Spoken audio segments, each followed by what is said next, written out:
Senator, you've been a leader on some of these issues. So when you hear this conversation, what are your reactions? So I agree with what you just said in terms of the opportunities ahead of us. But we need this market to be regulated because the United States and New York specifically is the center of the world financial markets. It has been, and we would like it always to be. But one of the challenges is cryptocurrency, blockchain is not regulated today. There's no rules of the road. And so I was a former securities lawyer for over a decade here in New York City. I understand financial regulations, I understand securities law, I understand commodities laws, and what Congress must do is get their head out of the sand and do the work to regulate this industry so that we can continue to be the center of the world financial markets. The use of cryptocurrency, the use of blockchain, the use of stablecoins as a digital asset is worldwide.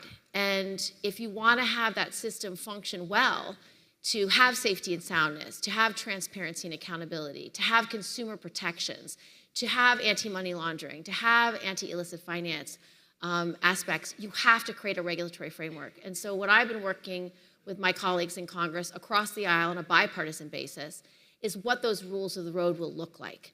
Stablecoin, let's just call it the lowest hanging fruit. It's the most easily understood for somebody who doesn't understand the digital world or the digital language that's been discussed here today.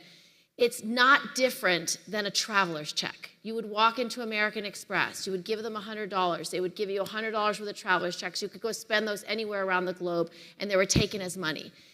What Circle's doing and other participants are creating a digital representation of that. And when you require that digital representation to be one-to-one dollar backed, you are strengthening the US dollar. When you say your dollar equivalent or the dollar that's in the bank account could be a US Treasury, it could be some other one-to-one asset, it creates a rigor around this technology that says there's something backing this. It's not an algorithm, it's actually a value that we all agree is a dollar. That's going to strengthen the US market. It's going to strengthen the ability for people to participate.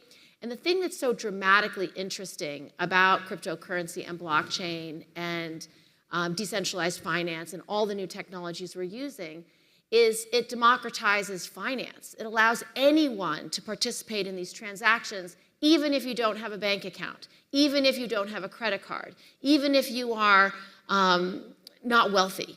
And so for the idea of something as simple as a remittance, where you work hard every day and you want to send money to your parents who live somewhere else around the globe, you can do that instantaneously without having to participate in a bank that may not take your money and may not want you as a customer. So it has or may charge you onerous fees. Or to charges do you this. enormous fees. I mean, if you think about the people who have to go to the post office to send money home or go to these fly-by-night, storefronts, they're going to charge you $10 for every remittance. If you only send $100, that's 10%.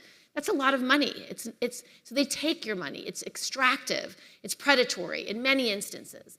And so this allows more people to participate. 30% of the United States is underbanked or unbanked. And so it allows more participation in commerce in a different way. But it needs regulation. So my perspective is I want to provide the oversight and accountability and the transparency to make this competitive worldwide. So when businesses want to be founded and want to have a regulator, they're choosing the US-based system because it's more reliable. It's going to protect you against scammers or protect you against someone stealing your money or stealing your accounts. But without regulation, you have no safety in those paradigms yet because you don't know who the participant is or what their technology is. With regulation, you can ensure much more reliability.